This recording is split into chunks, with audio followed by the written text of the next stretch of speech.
ओहो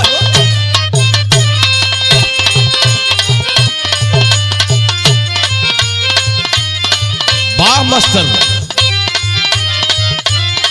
क्या बात।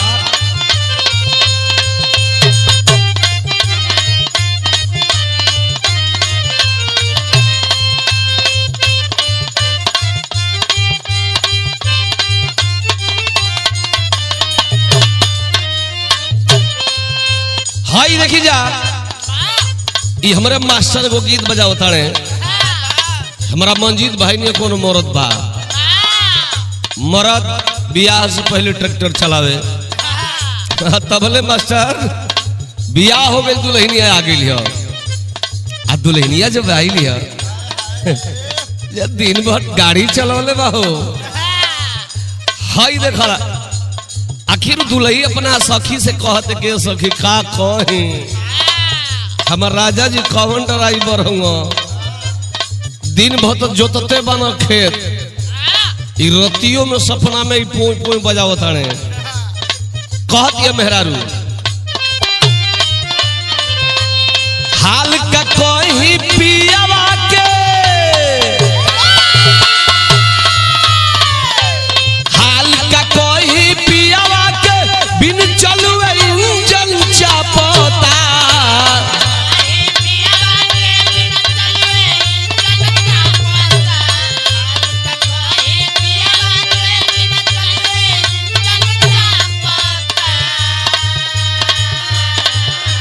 हाल का कोई पियावा के बिन चलू इंजन चापता। अरे नया नया ड्राइवर हो,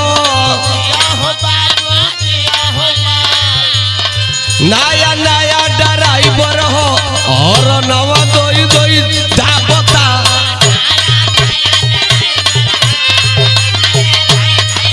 ओहो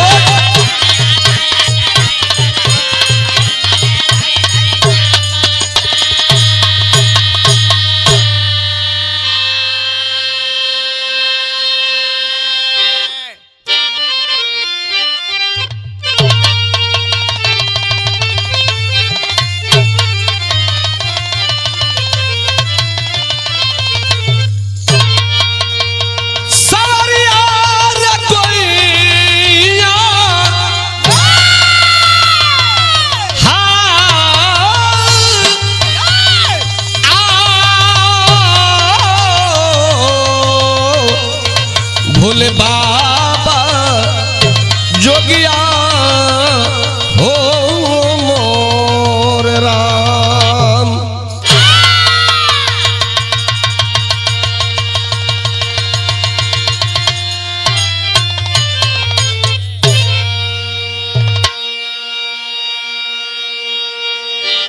अच्छा भैया लो, हम बिरहा गायक राम को यादव एवं साथियन की आवाज में आप सबके बीच में एगो बिरहा जात बा, जो न बिरहा का चर्चा बिहार ही नहीं पूरे दुनिया में हो रही है। तेज प्रताप यादव की प्रेम कहानी की आरभी स्टूडियो में बिरहा रिकॉर्डिंग होत बा, और इस बिरहा को अंत तक सुनिएगा। पूजनीय हमारे महेंद्र पाल गुरु ने अपने कलम के माध्यम से लिख करके और तेज प्रताप की जीवन लीला को बता रहे हैं। भूमिका लगा तो मास्टर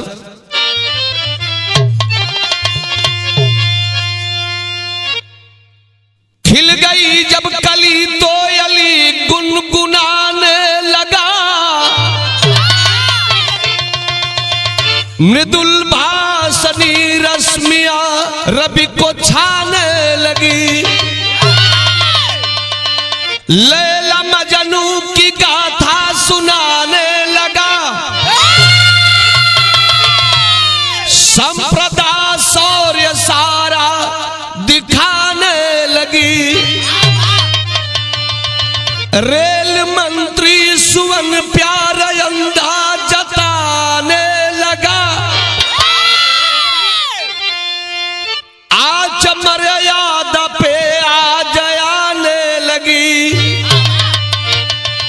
मुख्यमंत्री थे लालू लिखाने लगा, कभी महेंद्र कलम गीत लिखने लगी।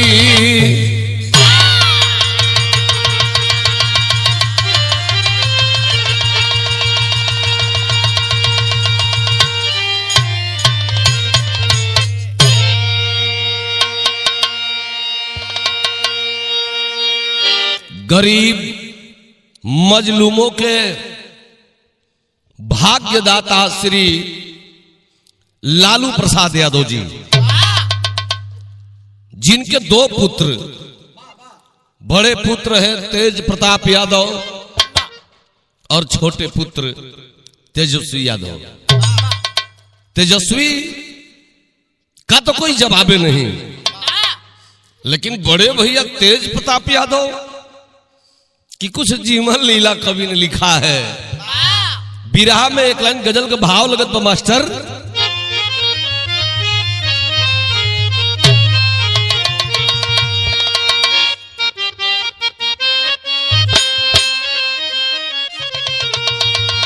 अरे पंजाब के बोतल में, पंजाब के बोतल में काश्मीर का पानी है।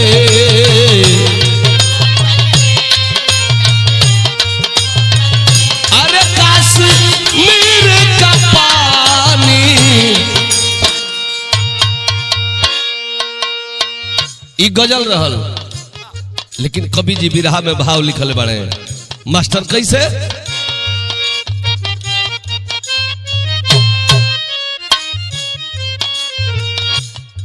लालू के सुघर लाला, लालू के सुघर लाला, मत मस्त जवानी है।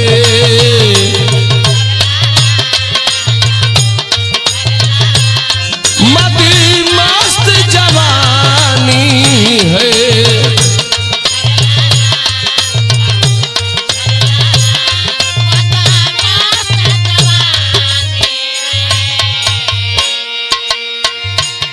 लालू के सुघर लाला, मत मस्त जवानी है।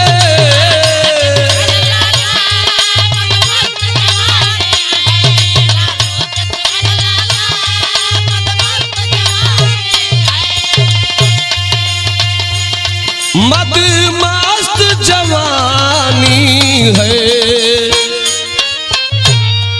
कर्मों का हुआ हाला, कर्मों का हुआ हाला, कर्मों की कहानी है। अरे कर्मों की कहानी है।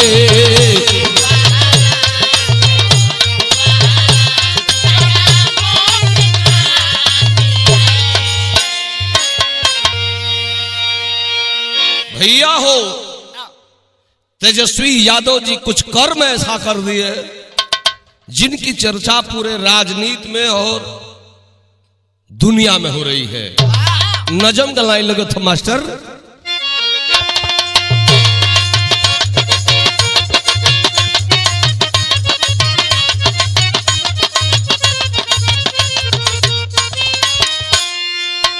बड़ा सम्मान,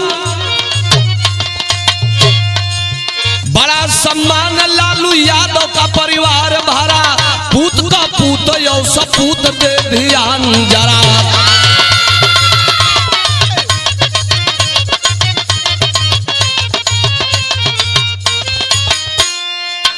रावड़ी माता जी,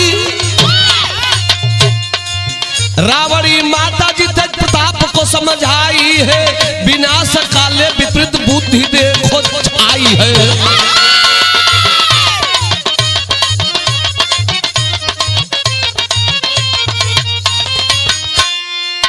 तेज प्रताप दुल्हन, तेज के दुल्हन साथ केस देखो चलती है, इधर अनुष्का इनके नजरों में मचलती है।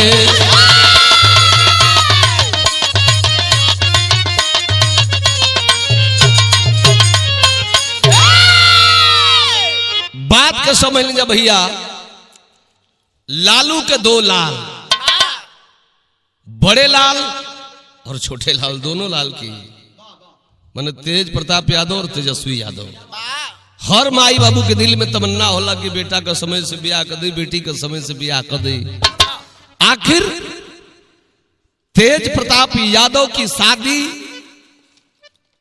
ए भैया लमसम 2012-13 में ऐश्वर्या राय से हुई, लेकिन ब्याहवा से पहले बड़ा पटता पति पत्नी में, लेकिन बारे युग बदवा में बिगाड़ो होखे लगता। धीरे धीरे कुछ हुए दिन बीतल तब बोले तेज प्रताप यादव में और ऐश्वर्या राय में पटत नहीं थे। मामला बड़ा गड़बड़ चल रहा है। आखिर भैया अपनी मेहरारू से नहीं खे पटत तेज प्रताप जी को, तो 2018 में दूसरा और साइड लेवल लगल केकरा से, अनुष्का यादव से। यही बीच में ऐश्वर्या राय और तेज प्रताप यादव में अब कोर्ट में भी अर्जी पुर गल कि हमने के ना रहल जी संगे। मास्टर हमें पसंद नहीं है ऐश्वर्या, हमको पसंद आ रही है दूसरी। साइड से ही प्यार तो करे लगल। धीरे धीरे धीरे धीरे मास्टर चोरी हत्या पाप क दिन छिपैब। एगो पहलवा गाना बजे कि दिल के भीतरी फुलवारी में तोबे फूल फुलाई, आ केतनो लुकबू बाकी सब जान जाई। हाई देखल जा अब तक कहीं से उनकर ये अनुष्का यादव जी का और तेज प्रताप यादव जी का फोटो सोशल मीडिया पर चढ़ गई। और जब चढ़ गई तो भैल क्या तर्ज लगल बिहारे के धुनियो बा।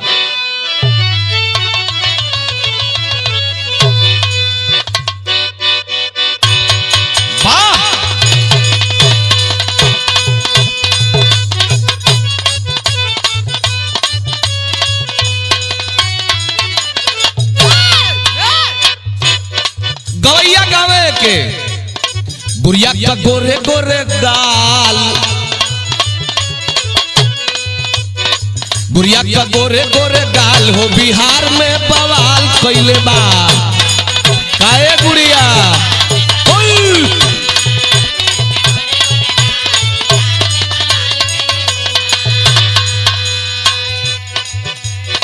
ई धुन रहल, लेकिन बार हमरे गुरु महेंद्र पाल जी बड़ा सुघर भाव लिखले हैं।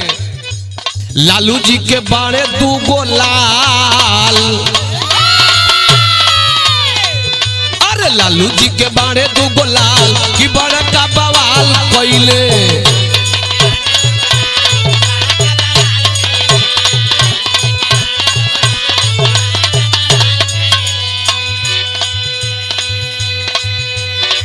बड़का जना ए भैया दिल फेंक किस्म के लागत रहे।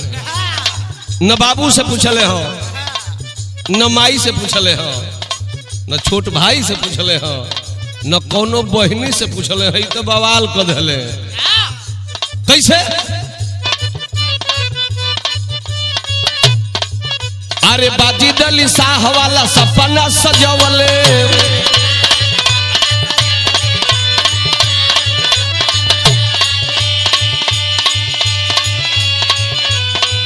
अरे रात रंगीन होई सदिया रचवले।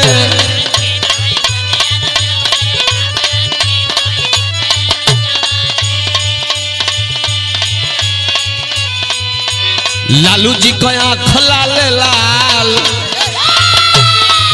अरे लालू जी का आँख लाल लाल कि बड़ा का बवाल कैले।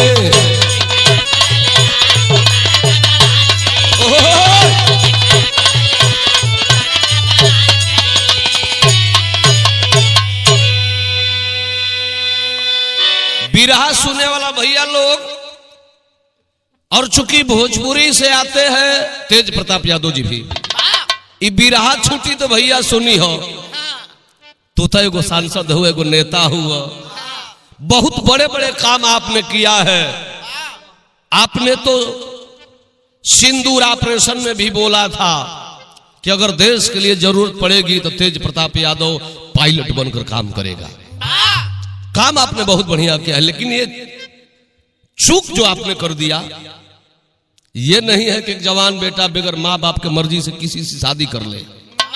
ये आपने गलत किया है, पूछ कर करना चाहिए। आखिर भइला का मास्टर तरज फिर बदल गई।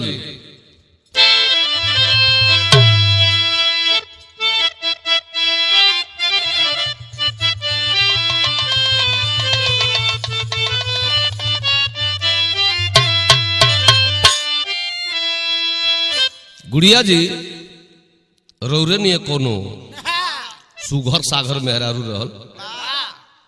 अजय भाई ने मरद बा, कड़कड़ा के गर्मी परत है, घाम उगल बा, मरद ड्यूटी जाइल चाहता दुल्हिया कल के राजा।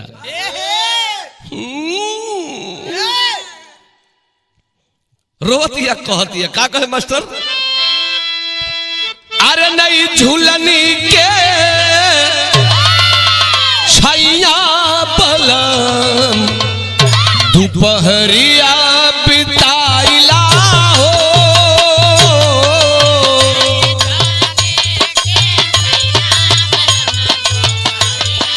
बिताइला हो।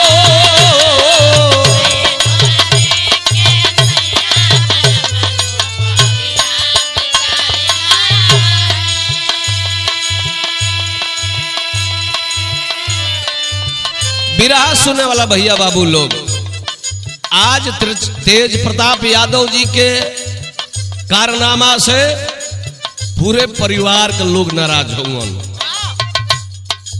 कैसे? अरे भरल परिवारवा सहुरवा सुघर, भरल परिवारवा सहुरवा सुघर, काहे घोरला महुरवा हो,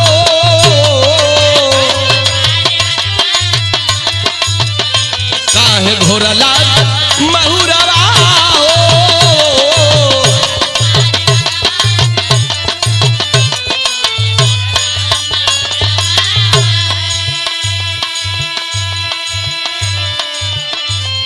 एक कवि की कलम कह रही है कि तेज प्रताप यादव जी, आपके पिता के नाम से दुनिया के लोग जान जाते हैं कि लालू प्रसाद यादव गरीब मजलूमों के नेता थे।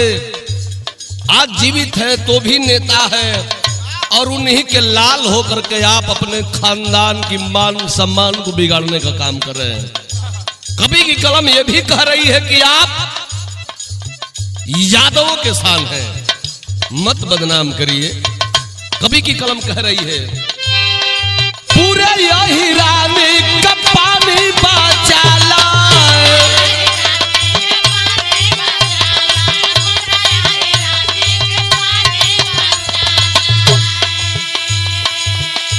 अरे कीर्ति का रमवा के अपने सजाला,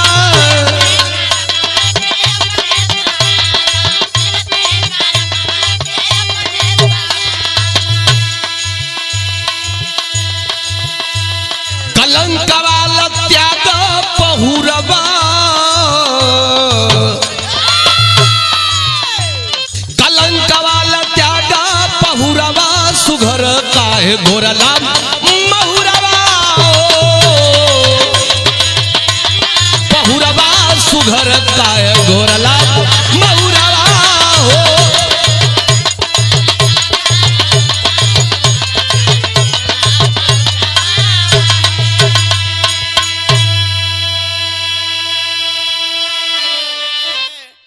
कवि की कलम समझा रही है कि तेज प्रताप भैया मत बदनाम कराइए, रावड़ी देवी के नाम को मत बदनाम करिए, लालू प्रसाद यादव के नाम को मत बदनाम कराइए, तेजस्वी यादव के नाम को, और मत बदनाम कराइए अपने यादव कुल की सम्मान को। औरत तो औरत होती है, अच्छी चाहे खराब जो भी मिल गई थी बिता लेना चाहिए था। इसलिए कि आप एक सम्मानित परिवार के बच्चे हैं, सांसद हैं और आप देश के नौजवान नेता हैं। आखिर मान सम्मान पर दाग लगे लगल जब लालू प्रसाद यादव जी के, तब भइल का मास्टर तेरी में भाव लग गई।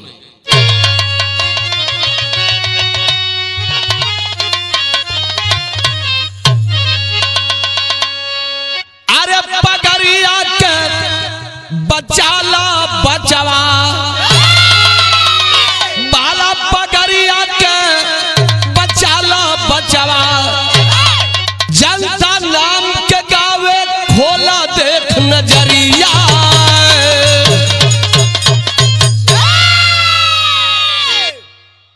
देखिए तेज प्रताप यादव जी, आपके पिता कई बार मुख्यमंत्री रह गए, देश के रेल मंत्री रह गए, जिनके ऊपर विरोधी वालों ने कौन कौन सा धारा नहीं लगवा दिया। और वैसे दबंग बाप के आप बेटे हैं, जो बाप किसी का आज तक बात नहीं बर्दाश्त किया, और आप अपने पिता के नाम को बदनाम करा रहे हैं। नहीं भैया, ऐसा नहीं चाहिए। तरज बदल गई मास्टर।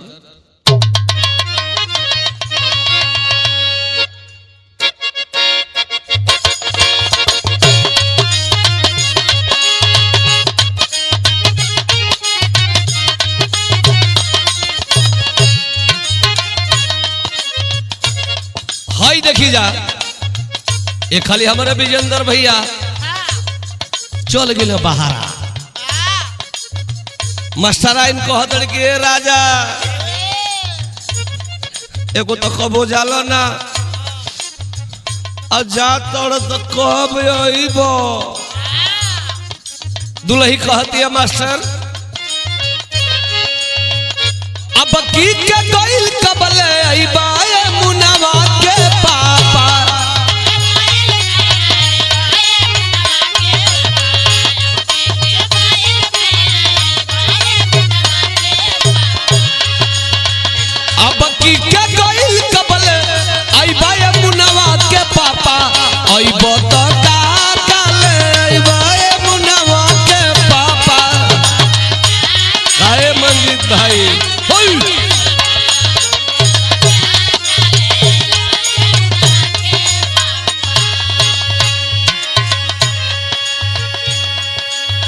लेकिन कवि जी भाव लिखले बने,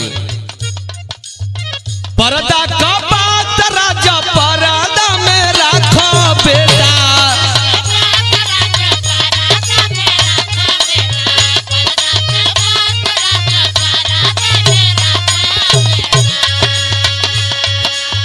पर्दा का बात राज पर्दा में रखो बेटा, राजनीति करा बोला अमृत के भाषा बेटा। ओहो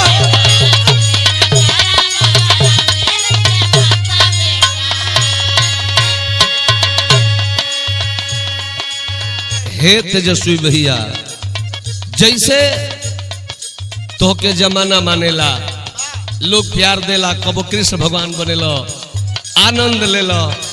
आप एक रंगीन व्यक्ति हैं तो मत बदनाम कराइए। भाव लगता अंतरा में मास्टर, एक और कुआं हीरा एक और खाई,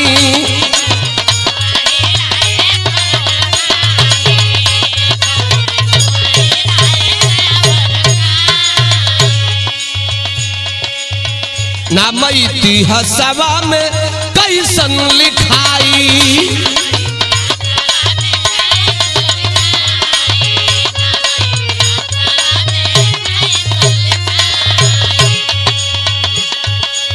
गरिमा का मकीन जनगरादा में रखा बेटा,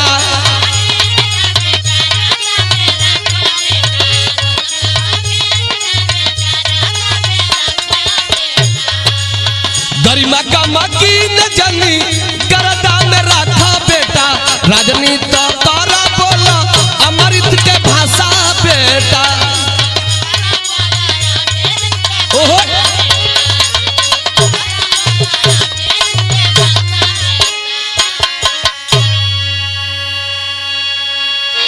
कवि की कलम कह रही है गलती तो आपने कर दिया है तेज प्रताप भैया, लेकिन अभी ऐसा आपको नहीं करना चाहिए था, क्योंकि ऐश्वर्या के साथ जो आप का डिवोर्स वाला कागज है अभी वो सही नहीं हुआ, न छूटा छटकी हुई। यह कानून नहीं कहता कि नहीं एक औरत के चलते दूसरी आप शादी कर लीजिए, लेकिन ऐसा नहीं करना चाहिए था।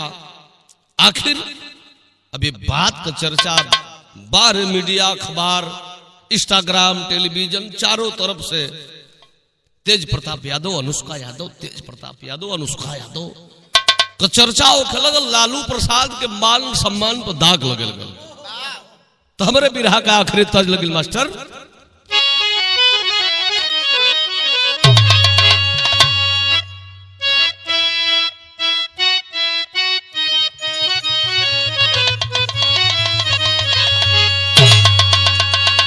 अरे राखी राखी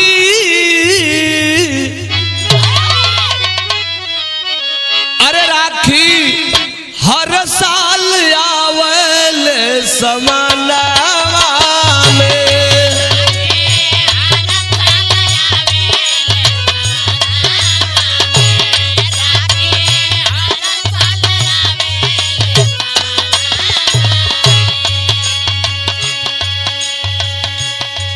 इतना तरज रहल, लेकिन मास्टर बिरहाओं में बहाव लगता हो।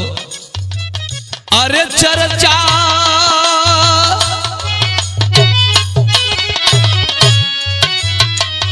अरे चर्चा होवे लागल हमरे वतनवा में,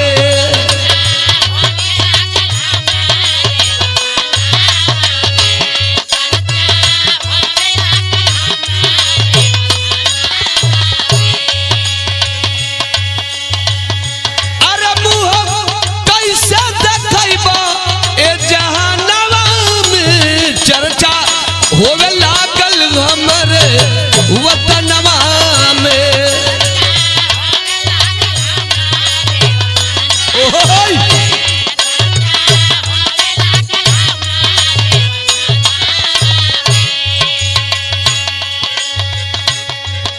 कवि की कलम कह रही है कि तेज प्रताप भैया आपको चुनाव लड़ना होगा, और लड़ेंगे भी, लड़ते हैं, नेता भी हैं, लेकिन आज समाज के बीच में जाकर के समाज के लोगों को क्या आप संदेश देंगे कि एक बीवी के रहते दूसरी शादी कर लो?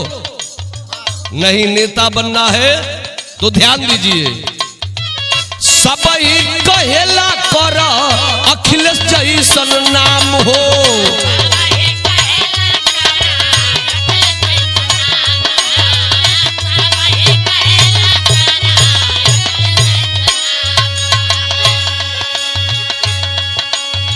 देख लीजिए तेज प्रताप भैया, आप कई भाई है तेजस्वी यादव, कोई अंगुली नहीं उठा सकता।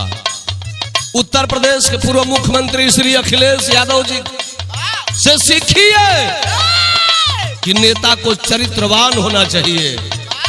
भैया तेज प्रताप भैया कैला ई कैसन काम हो,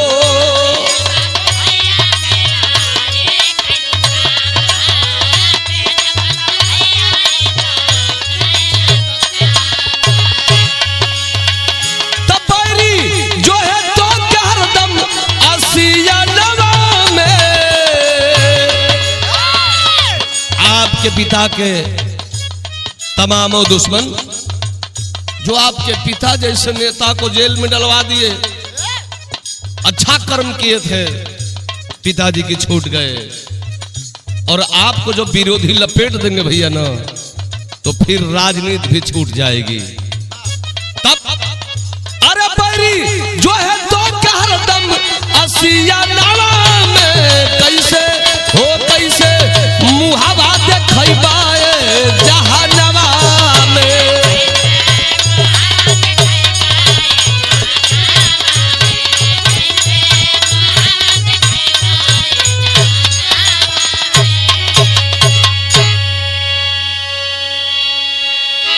तमाम आपके सपोर्टर हैं, आपका एक भाई इस बिरहा को गा रहा है, बुरा ना मानिएगा, गलत काम का गलत अंजाम भी होता है। नेता तो ऐसे होते हैं जिनके लिए परिवार उसका तो जनता ही है। नेता तो चाहे तो अपने जनता के साथ जिंदगी जी सकता है, लेकिन भैया कलंक का टीका लगवा दिए आप। आखिर लालू प्रसाद यादव जी, राबड़ी देवी जी, तेजस्वी यादव जी, आपकी जितनी बहनें हैं सारे लोग नाराज हो गए और आपको पार्टी से ही नहीं परिवार से भी निष्कासित कर दिया गया। सोचिए कितना बड़ा काम आपने किया है। जब समझ गए लालू प्रसाद यादव जी के हमारे मान सम्मान पर दाग मेरा बेटा लगा रहा है, भला बड़े बेटे हैं आप अपने मां बाप के, क्या गुजरती होगी उन लोगों के दिल पर। और आज अनुष्का यादव के भाई आकाश यादव टीका टिप्पणियां कर रहे हैं आपके पिता के ऊपर, जिनकी मजाल नहीं कि पिताजी को कुछ कह दें। तो न ऐसा कर्म किए होते, न लालू प्रसाद यादव जी आपको घर से निकाले होते। और विचार करिए, चुनाव भर तो आपको निकाली दिए हैं, लेकिन है पिता। इस बिरहा को मैं गा रहा हूं, श्री लालू प्रसाद यादव जी पिताजी से निवेदन कर रहा हूं कि बच्चे हैं, गलतियां कर देते हैं, इतनी बड़ी सजा आप दे दिए। भैया बिरहा सुनने वाला लोग, जौने दिनवा तेज प्रताप यादव जी घरवा छोड़ना, वही दिनवा देखा घरवा में गोरी खुशहाली हो गई कि हमारा तेजस्वी भैया कि मलिकाइन के तन से बड़ा सुंदर एगो बेटवा का जन्म भी हो गई। जौन लीला हमारा तेज प्रताप भैया कृष्ण लीला दिखावे लन, आज भगवान कृष्ण का साक्षात अवतार भी हो गया उस परिवार में। तो पूजनीय हमारे महेंद्रपाल गुरु जी की कलम कह रही है, समझा रही है तेज प्रताप भैया के साथ पूरी जनता को दुख इसलिए है पिताजी को कि एक नेता जब ऐसा काम करेगा तो हमारी जनता कहां जाएगी, क्या जवाब देंगे आप। आखिर भाई लगा भी रहा में अल्लाह का भाव लगिल मास्टर।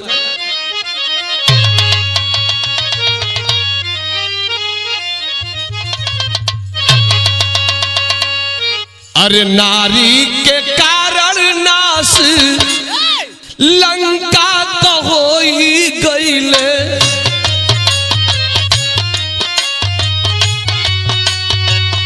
सतयुग में देवदानव कैले हो संहार।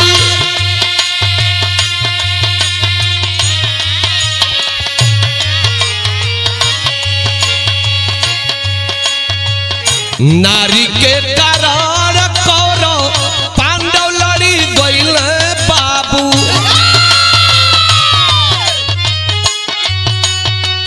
मारल गईले कुरुवंश मिटल परिवार।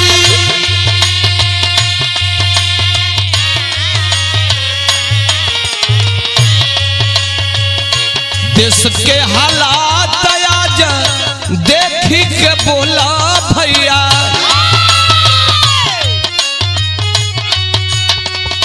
जदू कुल कन्हैया हो फसली बा मजेदारी।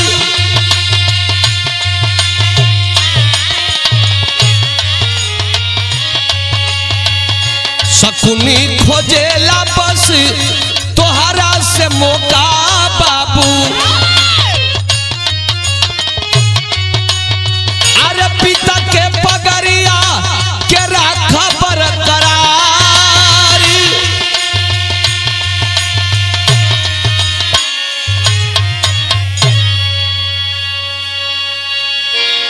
देख रहे हैं कि पूरे देश में गरीब मारे जा रहे हैं, जनता का भरोसा है आपके ऊपर, आपके परिवार के ऊपर, आपके पिता के ऊपर।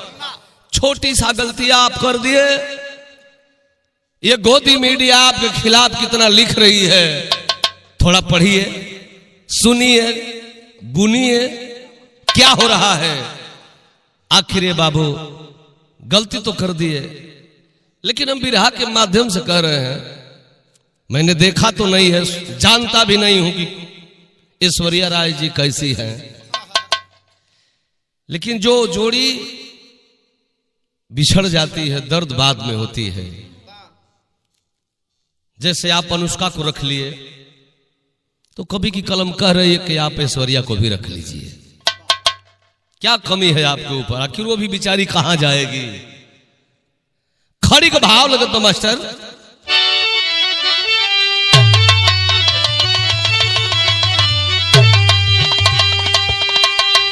अरे हंस बंश जदू बंश के जन डुबावा पगरी, अरे है दुर्गा काली चंडी हो कहाली में हरी।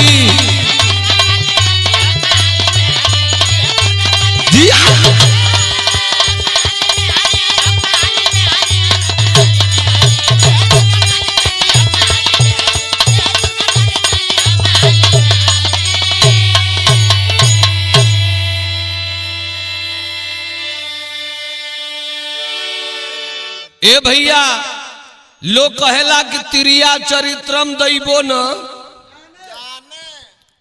पहले ऐश्वर्या राय सुंदर हली, अब अनुष्का सुंदर हो गई। तो भैया हो माया जाल हो जे हम लपटा गई, तो ऐसने में कांड होता, डराम कांड। सावधानी हटी भैया तो दुर्घटना घटी। कहल गई बा सबसे महान आ जग में होला संस्कार हो, आ देखा तेज प्रतापति संरक्षित विचार हो।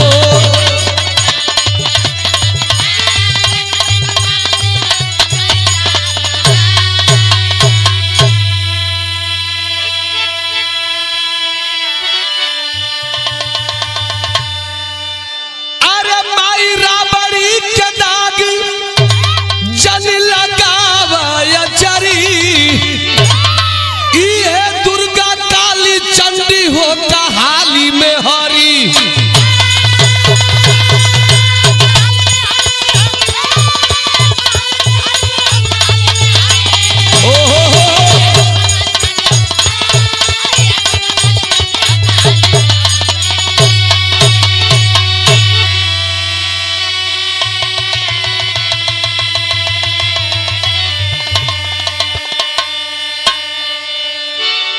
बहुत लोग लगे हैं, लालू प्रसाद यादव जी से निवेदन कर रहे हैं, जो उनके पार्टी के नेता सपोर्टर हैं, कि चचा आपको इतना जल्दी इतना बड़ा कदम नहीं बढ़ाना चाहिए था।